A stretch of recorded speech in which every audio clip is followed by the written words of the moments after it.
Il principale risultato è che 9 medici su 10 hanno individuato una crisi della professione medica, una crisi profonda che si rileva in tutte le componenti per quanto riguarda la fascia d'età, e questa crisi in qualche modo ha effetti e conseguenze negative anche sulla vita primata dei medici, soprattutto per le donne e per quelli che sono nel cuore della carriera lavorativa, quindi fra i 40 e i 55 anni. Poi abbiamo analizzato altri aspetti interessanti che riguardano anche un po' i motivi per cui questa professione medica si è in crisi attualmente.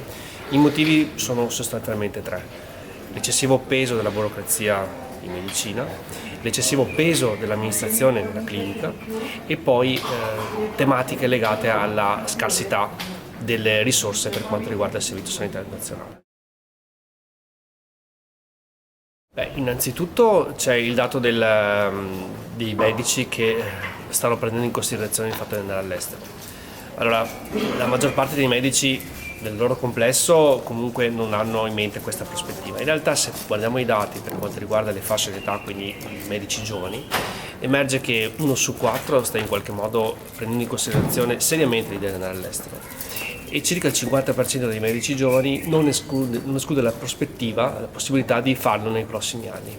Quindi nell'arco di qualche anno potremo perdere 7 medici giovani su 10.